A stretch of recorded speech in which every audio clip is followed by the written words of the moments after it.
Beyond Tombstone, the frontier feels beautiful yet doomed. It is a world of dust, guns, and loyalty, where men desperately try to outrun the violence of their past. Wyatt wanted peace, Doc was already dying, and young Morgan never got to grow old. But behind those legendary faces, the actors carried personal stories of illness, loss, survival, and reinvention, and time. Decades later, the gunfights made history, but the passing years left the deepest scars. This is Tombstone Then and Now. Wyatt Earp is not some hero chasing a legend. He is a man desperately trying to escape one. Kurt Russell was born March 17, 1951. In Springfield, Massachusetts. He was 42 when the film debuted in 1993. Wyatt arrives in Tombstone, hoping to toss his badge aside, make some money, and build a quiet life with his brothers. But violence is already waiting in the dust. Wearing red sashes and testing every single boundary he tries to draw, Russell shines because he holds so much back. His Wyatt is quiet, observant, and controlled.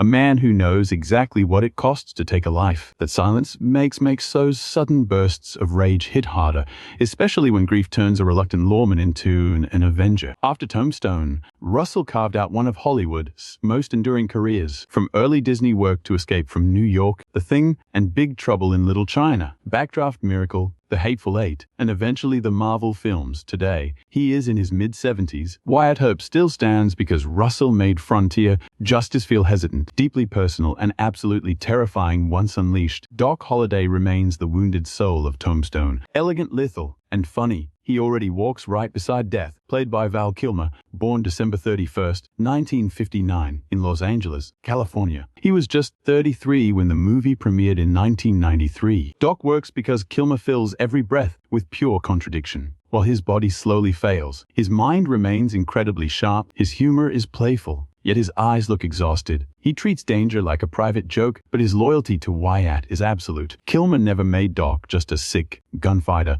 He portrayed him as theatrical and brilliant, vulnerable and surprisingly tender. Each cough signals that time is running out, while every smirk feels like pure defiance. Kilmer's real battle with throat cancer made his performance even more heartbreaking in hindsight, especially as his voice faded and his public appearances grew fragile. Across his legendary career, he left massive marks in Top Gun, The Doors, Heat, Batman Forever, The Saint, and Top Gun Maverick. He died in 2025 at 65 years old. Doc Holliday endures because Val Kilmer made a dying man feel incredibly alive. Johnny Ringo is the sophisticated killer of Tombstone, whose sharp intelligence makes his cold emptiness even more disturbing. Played by Michael Biehn. Born July 31st, 1956, in Anniston, Alabama, he was 37 when the movie debuted in 1993. Ringo works because he avoids the loud bluster of the other cowboys. He is colder, highly articulate, more inward, and far more dangerous because he knows exactly what he is turning into. His rivalry with Doc Holliday charges the film with electric tension. Both men are brilliant, sick in different ways, and deeply drawn toward death. Yet Doc possesses loyalty and humor, whereas Ringo seems completely hollowed out by bitterness. Biehn gives him a deeply haunted intensity, turning every quiet stare and line into a threat waiting to explode. Before this, James Cameron made him a cult icon in The Terminator and Aliens and The Abyss, usually playing men pushed to their absolute limits. He kept working in television, movies, along with popular genre roles. Today, he is 70. Johnny Ringo endures because Biehn made danger feel intelligent, wounded, and halfway lost. Meanwhile, Virgil Earp carries the burden of the law, not as a legend, but a man who still believes order is worth defending. Played by Sam Elliott, born August 9th, 1944, in Sacramento, California. He was 49 when the movie debuted in 1983. Virgil works because he is steady where others burn a bit too bright. He lacks Wyatt's volcanic temper or Doc's sharp wit, but he carries real moral weight. He knows peace cannot survive if good men look away. That core belief drags the Earp brothers right into the fight they wanted to avoid.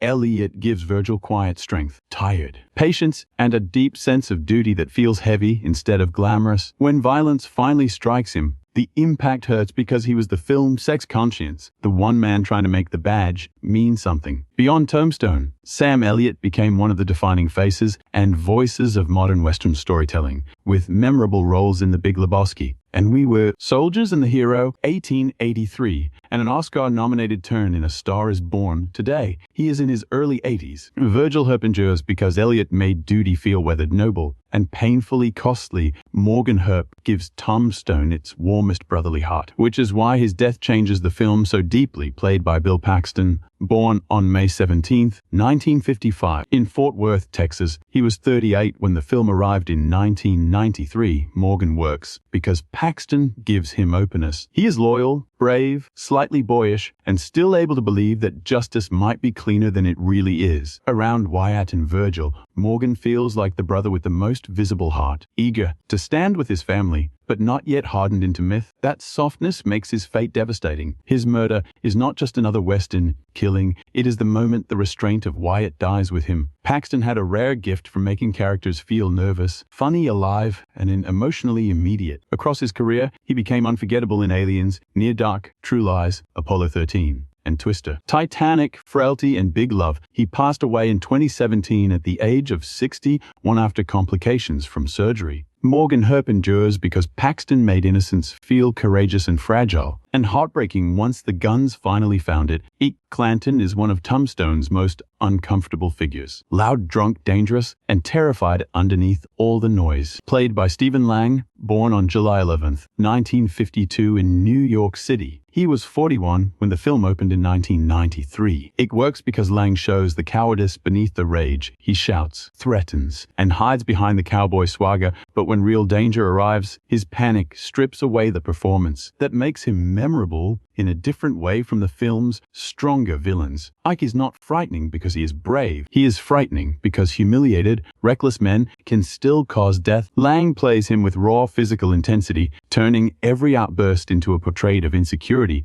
looking for someone else to blame. Beyond Tombstone, Stephen Lang built a long career in film, television, and theater, later becoming globally known as Colonel Kuroric in James Cameron's Avatar films. He also delivered major work in Gods and Generals, Manhunter, and Don't Breathe. Today, he is in his mid-70s. Ike Clanton endures because Lang made false bravado feel ugly, unstable, and still capable of terrible damage. Big Nose Kate is love sharpened by survival. The woman who knows Doc Holliday is already dying but cannot fully let go. Played by Jonna Pakwa, born on January 2, 1957 in Tomaszow Lubelski, Poland. She was 36 when Tombstone opened in 1993. Kate works because she is not just jealous, not just wounded, and not merely part of Doc's shadow. She has lived close to danger, desire, and disappointment, and Pakwa lets that history show through her guarded glamour. Her anger toward Doc carries fear beneath it. Fear of being abandoned, fear of loving a man who belongs more to death than to her. Their relationship is messy, bruised, and painful because it feels like two damaged people circling the same inevitable goodbye. Pakwa brings elegance and edge to the role, giving Kate a kind of hard beauty that fits the film's world of saloons, smoke, and fatal loyalty. Beyond Tombstone, she became known internationally through Gorky Park and continued working in film and television, often playing women with mystery and strength. Indeed, today she is in her late 60s. Big Nose Kate endures because Pakwa made frontier love feel jealous, loyal, and already grieving. Sherman Masters gives Tombstone one of its important moral turns. The outlaw who still has enough conscience left to change sides, played by Michael Rooker, born on April 6, 1955 in Jasper, Alabama. He was 38 when the film was released in 1993. Masters works because redemption in this world is never clean. He begins connected to the cowboys, marked by the same red-sashed violence that terrorizes the town, but his decision to ride with Wyatt reveals a crack in the myth of simple good and evil. Rooker gives him wary toughness, as though Masters knows that choosing better will not erase what came before. His presence in the Vendetta ride matters because it shows that morality can still awaken in a man who has lived too long among killers. Beyond Tombstone, Michael Rooker built a career on intense, unpredictable characters. From Henry, Portrait of a Serial Killer, to Jaff, The Walking Dead, and Guardians of the Galaxy, where Yondu became one of his most beloved roles. Today, he is in his early 70s. Sherman Masters endures because Rooker made redemption feel rough, risky, and paid for with blood, rushing toward a grave, a young cowboy too eager to look tough before he understands what danger costs. Played by Thomas Hayden Church, born on June 17, 1960, in Woodland, California, he was 33 when Tombstone opened in 1993. Billy works because he is not as commanding as Curly Bill, and definitely not as cold as Johnny Ringo. He is way louder than he is wise, driven by pride, peer pressure, and a desperate need to prove himself among tougher men. Church gives him this reckless heat, making Billy feel immature without making him harmless. In the cowboy world, that kind of insecurity turns deadly. His role helps make the choral confrontation feel tragic as well as violent, not because Billy is innocent, but because he is simply too young and foolish to survive the myth he is trying to join. After Tombstone, Church's career blew up, going from Wings to his Oscar-nominated role in Sideways, and later playing Sandman in Spider-Man 3 and Spider-Man No Way Home. Today, he is in his mid-60s. Billy Clanton endures because Church made that young swagger feel human, foolish, and fatally unprepared. Frank McClure brings a quieter menace to the Cowboys, the kind that makes violence feel close even before anyone reaches for a gun. Played by Robert John Burke, born September 12, 1960. In Washington Heights, New York. He was 33 when Tombstone was released in 1990. Frank works because he does not need to dominate the screen to feel dangerous. Burke gives him a deeply grounded severity, suggesting Frank is part of the pressure building around the Earps, one of the men whose refusal to step back turns tension into history in that choral sequence. His presence helps make the confrontation feel inevitable, less like a clean legend and more like men trapped by ego, reputation, and bad choices. Beyond Tombstone, Burke built a steady career playing intense, authoritative, and complex figures in film and television, including RoboCop 3, Thinner, Rescue Me, Gossip Girl, and Law and Order Special Victims Unit. Today, he is in his mid-60s. Frank McClure endures because Burke made a smaller outlaw feel real, watchful, and caught in the fatal pride of his side. Maddie Bullock is the woman left behind by the legend, and her sadness gives Tombstone one of its quietest wounds. Played by Dana Wheeler Nicholson, born October 9, 1960, in New York City. She was 33 when the film opened in 1993. Maddie works because she shows the real cost of Wyatt's emotional escape, while Josephine represents color, movement, and possibility. She is trapped in loneliness, addiction, and the humiliation of watching her man drift away before he even admits he is gone. Her dependence on laudanum is not played as spectacle. Wheeler Nicholson gives her a deeply muted pain, a woman trying to survive abandonment with whatever numbness she can find. In a Western full of men becoming legends, Maddie reminds us that myths always leave real people in their shadows. Her tragedy is not loud, but it lingers because it feels so painfully recognizable. Beyond Tombstone, Wheeler Nicholson continued a rich career in film and television, appearing in Fletch, Friday Night Lights, Nashville, and many character-driven roles. Today, she is in her mid-60s. Maddie Bullock endures because Wheeler Nicholson made abandonment feel quiet, ashamed, and impossible to ignore. Once seen, Billy Greenidge is the young deputy standing too close to history, trying to understand what law means in a town ruled by fear and reputation. Played by Jason Priestley, born on August 28, 1969,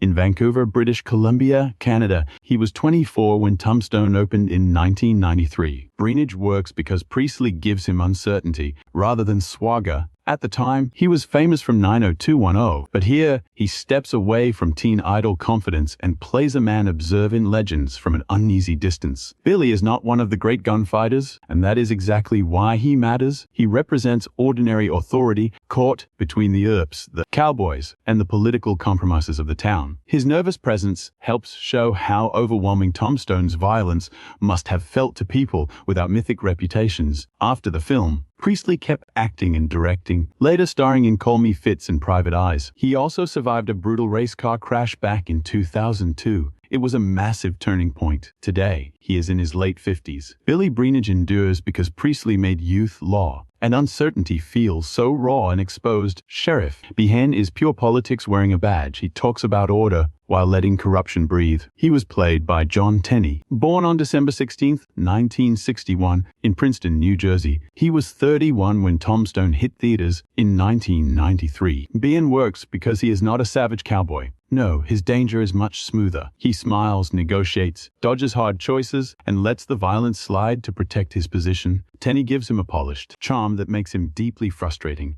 the kind of official who sounds reasonable but fails to do what is right. In A Town on the Brink, Behan represents civic weakness. He is ambition disguised as caution, self-interest dressed as public duty. This makes him a vital counterweight to Virgil's deep belief in the badge. Beyond Tombstone, John Tenney built a solid career in TV, film, and theater, playing Fritz Howard in The Closer and Major Crimes, plus roles in Scandal, True Detective, and Brothers and Sisters. Today, he is in his mid-60s. Sheriff Behan endures because Tenney made corruption feel polite, smooth, and quietly dangerous. Texas Jack Vermillion rides into Tombstone with a raw frontier authenticity that feels carved right from the Old West. Played by Peter Shuriko, born October 8, 1943 in Jersey City. He was 50 when the film released in 1993. Texas Jack works because he naturally fits Wyatt's vendetta ride, armed, loyal, and quiet enough to feel completely real. But Shuriko's contribution to Tombstone went way beyond acting. He also served as the film's gun coach and Western historian, helping shape the weapons,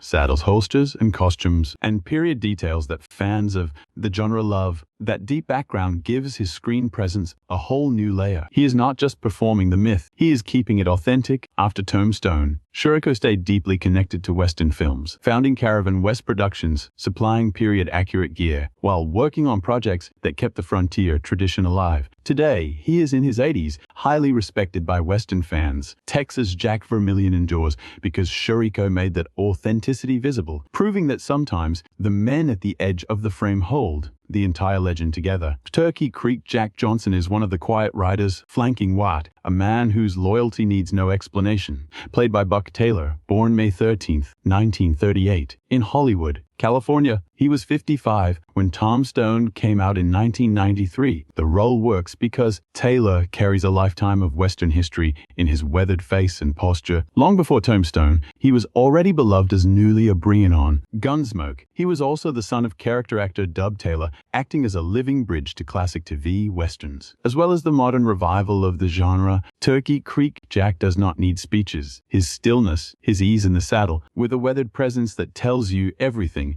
He belongs to this world of loyalty, danger, and dust, and a code far older than the men chasing fame around him. Riding with the Vendetta Squad, he adds credibility and soul, standing beside Wyatt not for glory, but because some wrongs demand an answer. Off-screen, Taylor is a respected Western artist, keeping the frontier alive through painting as well as acting. Today, he is in his late 80s. Turkey Creek Jack endures because Taylor made silence feel deeply loyal, seasoned, and unmistakably Western. Henry Hooker appears only briefly in Tombstone, but Charlton Heston's presence gives the film the weight of classic Hollywood history. Born October 4, 1923, in Evanston, Illinois, Heston was nearly 70 when the movie released in 1993. Hooker works because he represents established power, choosing a side as a wealthy rancher sheltering the Earps. He shows that this fight against the cowboys goes way beyond a personal feud. It is a test of whether respectable men will stand up when violence has everyone else terrified. Heston brings a heavy moral authority to the role almost immediately. He does not need much screen time because decades of cinematic memory arrive with him. The voice, the commanding posture, and the supreme certainty of an actor who carried massive epics on his shoulders. Long before Tombstone, Heston became a legend in the Ten Commandments, Ben-Hur, El Cid, Planet of the Apes, and countless roles defined by pure strength and public conviction. He passed away in 2008 at 84 after battling Alzheimer's disease for several years. Henry Hooker endures because he brought the weight of an entire era into just a few quick Western minutes. Mark Fabian brings theater right into the dusty streets of Tombstone, a splash of class and absurdity in a town where real bullets keep interrupting the show. Played by Billy Zane, born February 24, 1966, in Chicago, Illinois. He was 27 when the film opened in 1993. Fabian works because he proves Tombstone is trying to civilize itself, even as raw violence keeps dragging it back down. He belongs to stage lights, fine manners, Shakespeare, and artistic pride, things that look nearly absurd next to drunk cowboys and gun smoke. Zane plays him with flamboyant confidence and sharp comic precision that makes Fabian unforgettable despite his brief screen time. His mix of outrage and dignity shows that art is fragile in a brutal world, but also strangely brave. After Tombstone, Billy Zane shot to global fame as Cole Hawkley in Titanic, a definitive screen villain of the 1990s. He also starred in Dead Calm and The Phantom, plus Back to the Future, along with various indie films, while also working as a producer and visual artist. Today, he is around 60. Fabian stands out because Zane made theatrical vanity funny, cultured, and unexpectedly. Mayor John Clum is the moral backbone of Tombstone, a man trying to build a community while others seem hell-bent on burying it in gunsmoke. Played by Terry O'Quinn, born July 15, 1952, in Sault Ste. Marie, Michigan. He was 41 when the movie dropped in 1993. Clum works because he represents civilization without the gunfighter myth. Nobody remembers him for some duel or a bloody vendetta ride, but for believing that newspapers, local laws, and civic duty still matter in a town ruled by sheer intimidation. O'Quinn plays him with quiet intensity, grounding the chaos with the belief that Tombstone could be better if bravery was not left solely to guys carrying six-shooters. His acting has that quiet, controlled burn that later became his signature. Throughout his long career, O'Quinn constantly played complex, haunted, and powerful men, from the creepy stepfather to Young Guns, and eventually his Emmy-winning role as John Locke on Lost. Today, he is in his 70s. Mayor John Clum endures because O'Quinn made civic duty feel smart, measured, and absolutely necessary in a world completely obsessed with gunfire. Curly Bill Brocius is sheer chaos with a grin, the outlaw who turns violence into a form of entertainment. Played by Powers Booth, born June 1, 1948, in Snyder, Texas. He was 45 when the film opened in 1993. Curly Bill works because Booth never plays him like a mindless brute. He gives him charm, style, humor, and a terrifying comfort with pure bloodshed. As the leader of the Cowboys, Curly Bill turns intimidation into theater. He laughs too easily, threatens people too casually, and walks around like a man who knows the world has already surrendered. That easygoing cruelty makes him one of the film's most dangerous forces. Booth's deep, gravelly voice and commanding presence gave the villain a weight that stayed with you long after his scenes ended. Beyond Tombstone, Powers Booth built a massive career playing men of authority, menace, and moral gray areas in Southern comfort. Red Dogwood, 24, Sin City, and Nashville. He passed away in 2017 at the age of 68 from complications of pancreatic cancer. Curly Bill endures because Booth made pure evil feel amused, charismatic, and frighteningly at ease. Josephine Marcus enters Tombstone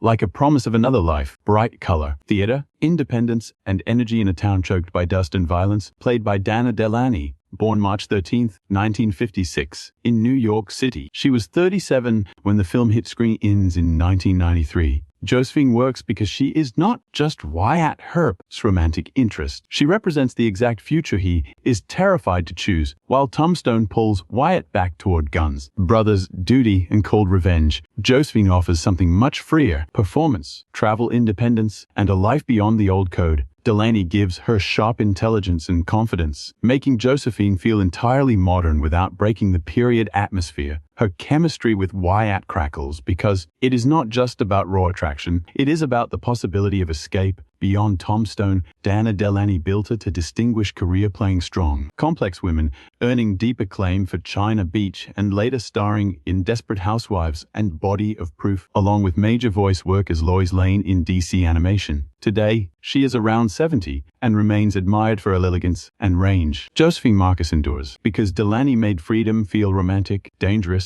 and impossible for Wyatt to ignore. The dust settles, the guns fade to silence as the legends of Tombstone ride back into memory, yet the movie still stings because behind those iconic lines in every showdown were real people scarred by loyalty, sickness, grief, and the heavy toll of violence. A few of those actors are still around, showing their age after long careers. Others, like Val Kilmer, Bill Paxton, P. Booth, and Charlton H. are gone now. Still, every time Doc smiles through his pain or Wyatt walks into the fire, that legend comes right back to life. Which Tombstone character stuck with you the most? Drop a comment, hit subscribe, and catch us next time on Hollywood 1960s.